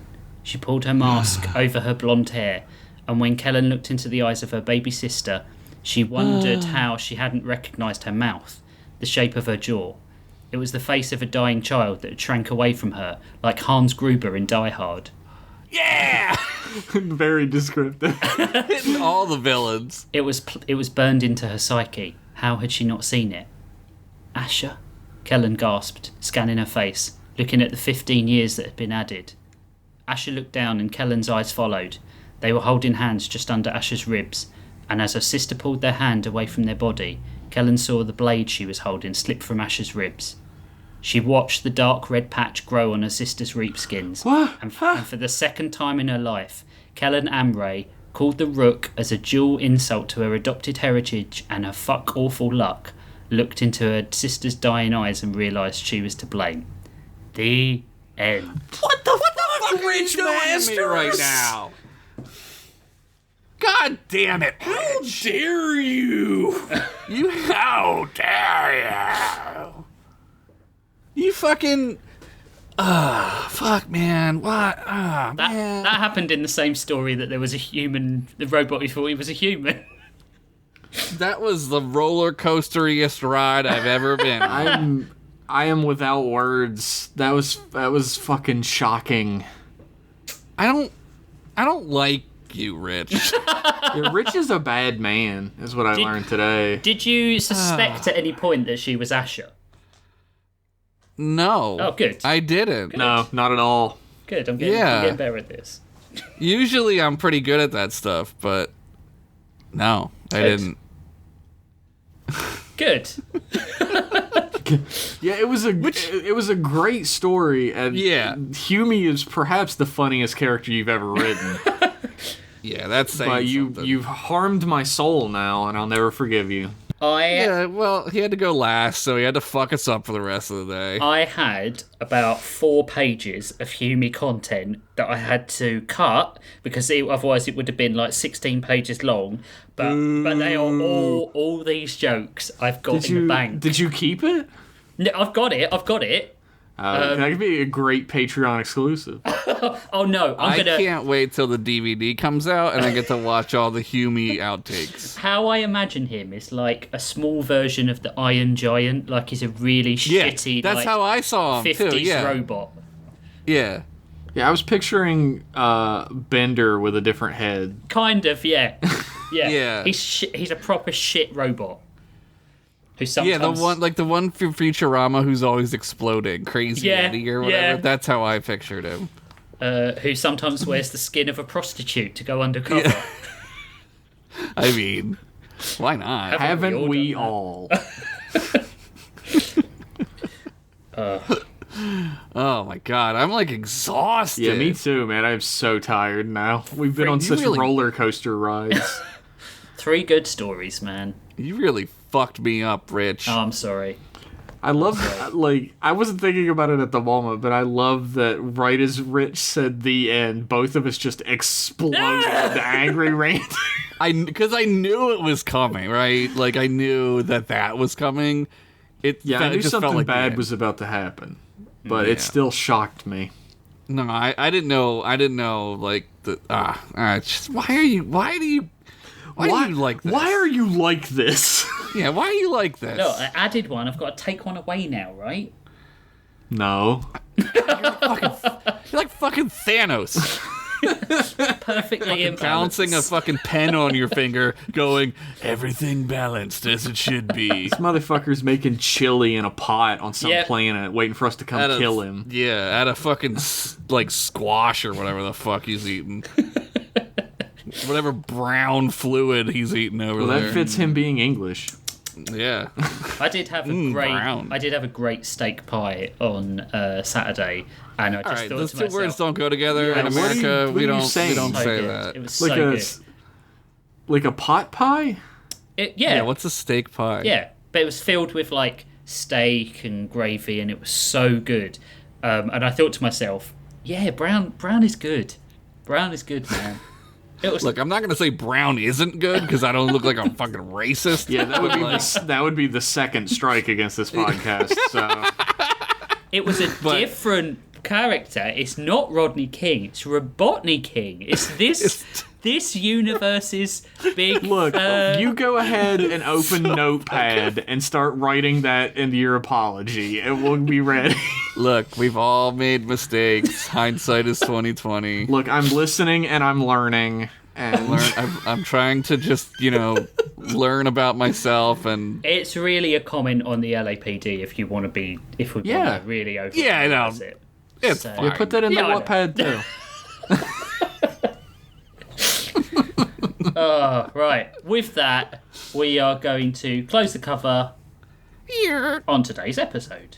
Now we need to pull out the all-C ball. The prompt all-C ball.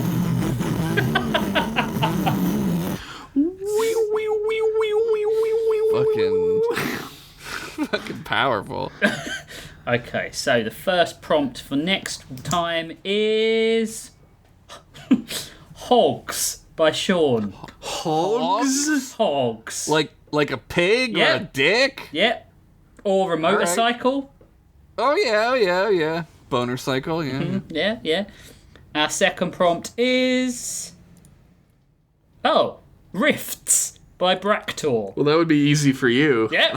Thank you, Bractor. Did we not have rifts? No, we had crevices. We definitely did not have crevices. Did we not? What the fuck are you talking about? Did we not? No. The whole prompt system does not stick in my brain. It's like the order of who goes first on the podcast. That's true. And fucking An argument we princesses didn't have and for rifts. once. No, we had disasters, didn't we? Yeah. Did we have Yeah. disasters? Those are different. No, we didn't. We didn't. We had I disasters. thought we did.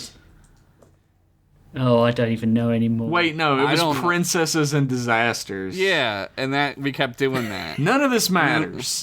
Then we kept doing it because we were funny. Hogs and Rifts.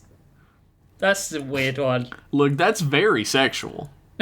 You whip out your hog and you put it in a rift. Oh fuck yeah! Oh. I mean, Josh's story is already written. Done. Guys, I'm ready for next week. I'm ready. My body is You want to ready. record it right now, or do you guys need the weeks? I need the refractory period, Yeah. thanks. Yeah, I'm all jizzed out. I can't. You don't want some of my blue pills, Oh, your blue chews? my blue juice. Jeez. I make a mean lean out of some NyQuil and fucking Viagra. It'll keep you up all night. Keep you up and down. Haha. Yeah. So, before we go, big thanks as always to Vidazen. Greg, you're amazing.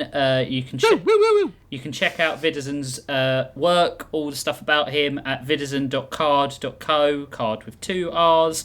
He does our theme tune. He does the theme tune to about 100 other Story Lords adjacent podcasts. I love that guy. He is amazing. I mean, he does score full episodes of Tapon's Theatre on Subspace. And That's awesome. just like, it baffles me every time. Like how He's good he hyper is. talented and just a beautiful man, and I Yeah. find that to be unfair. Yeah. Yeah, it really makes me sick waking up to this ugly husk of a face that I have. It's like Skeletor coming out of the goo at the end of Masters of the Universe. I fuck on a good day.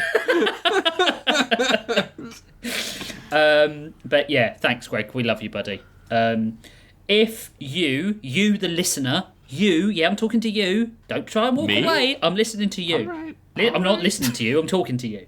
If you want to do your duty and as a story squire and suggest prompts to the all-see prompt ball, whatever we fucking call it now, head over to patreon.com/storylords, and for as little as $5 a month you can join our super cool Discord, read our stories that we put up sometimes, and suggest prompts. It's as simple as that. If you want to support That us, is an accurate way to describe it. Our stories that we put up sometimes. yes. Yeah, Rich. I mean, yours isn't up either. For $10, you get access to Redesign by Committee, which is our extra podcast, which we keep saying we're going to do and then forget. I'm going to force us to pick a day to do it when we're done Yeah. recording today. Yeah, Yeah. Where we redesign an existing IP, and that could be a video game, a movie, a TV series, whatever. For $20, you get all that, the PDF of our upcoming book early, and create a credit in the book itself. And we're definitely going to do that too. We are definitely going to do that. We're just, it'll it's a lot of happen. work. And if you want any other info on the show, you can head over to storylords.card.co. And again, that is storylords.card with 2 R's.co. I'm trying to get Nate Bit's animation on the website. It's kind of fighting me, but I'm trying to get it on the website as like an intro for us. Well, it's just perfect. It is. It's amazing. Nate said if we ever wanted to do animated stuff that we could stick on YouTube, let him know, and he will animate the shit out of anything we need to. And I was like, my God, that's just too much of an open door. That's too much. We can't. Maybe we'll, throw some money at you to do that. Yeah, if you give us more money, there's more of a chance that we'll do that. Yeah. Yeah, and they're amazing animations. Yeah. Yeah. Nate, it's Nate, N8BIT art. Nate Bit Art on pretty much everything, I think. Yeah, I follow him on Instagram. It's Me great. too. Instagram, Tumblr, not Twitter, because Twitter's a cesspool. Yeah. Yeah. Yeah, it is. Yeah, it is. It's just like a dumpster fire. Slowly burning dumpster fire. I should mention as well that Bractor, who submitted the Rifts prompt, is another fan artist of ours. And his wife is. Camadorn's did the first just incredible fan art. artists all around doing amazing work. Did we say who did both prompts? Yes, Bractor and Sean. Sean did Hogs. He's listed as Sean. And nothing else on Patreon. So congratulations to all of our fans named Sean. You all get credit. You did it. Thank you everyone for answering the call for more prompts yesterday, because we were running a little dry on prompts. If, as I said, if you're listening to this and you want to suggest a prompt, you need to be a patron to do it. We don't accept free prompts. We're not whores. Technically, we do it for money, so yeah, we are Like, whores. speak for but we don't yourself, kiss on the mouth. No. I do. I'll kiss any hole. Oh, okay, all right. What? What? Two of us don't kiss on the mouth. I'm rethinking it now. Honestly, he's making it sound really good. One of us definitely doesn't kiss on the mouth. British people don't kiss on the mouth. One of us heard doesn't that. like any physical affection at all from anyone other than his family. So That's why they call it French kissing. someone tried to hug me at work the other day, and I just went like, you know how you're supposed to act when a bear attacks you? Like, you're Soiled supposed to yourself go and rigid act and dead? soil yourself. Yeah, it's exactly what I wanted to do, but I just did the go rigid and pretend I was dead. I You really should have just pooped pants and everyone Exactly. taught him. Yeah, maybe. For some reason, I pictured them going in for a hug and you doing a fucking full quarter circle hard punch shoryuken directly into their chin. Well, I just pictured like one of those toy dolls from the when we were kids with the little button on the bottom, and you Karate push it, chop. they just collapse. Oh yeah, the karate action, yeah. kung fu action. Someone patted me on the shoulder from behind once, and I just did a weird shudder, and everyone was like, "What the fuck was that?" And I was like, "I struggle with human contact because I am a robot. He's the real human. I am real human." God damn it! Have we ever seen Rich without his skins on? It's true, we haven't. No, true. Anything else we want to promote? No. Commission No. me with your money to make art, because That's- I need it very badly. Go to I went- jeffpennington.art. Yeah, I had to go on the shittiest trip of my life to deal with family shit, and now I just don't have money from that time. That's fun. So please give me your money. I'll give you art. It's not for nothing. You can hit me up, jeffpennington.art, and contact@jeffpennington.art is the email address. And if you want to see some examples of Jeff's work, I would recommend going and looking at his latest M-Class title cards, because he is knocking them out the fucking park recently. Thank you. Yeah, the last one was so good, Yeah. man. Yeah, or the one tomorrow's. It's last week's to them. Last Yeah. Wednesdays. What the I don't even know. No, but thank you Where so much. That's very sweet of you. So that's the end of the episode. We will be back. Actually, follow Josh on Instagram. It's Field1983. He makes like the dopest fucking like action figure originals and shit, and does like amazing photography of them. Check that shit out. Thank you. I made a guy I showed you guys. You He's did. cute. We did. Rich is doing this show, and also to Pawns Theater on Subspace. Check that out. And Toonhounds. We got a Toonhounds. Halloween. We got a Halloween special that Spivsy and I talked for an hour and a half, and we mentioned 155 horror films. What cartoons did you do? We didn't do cartoons this week because it's Halloween special.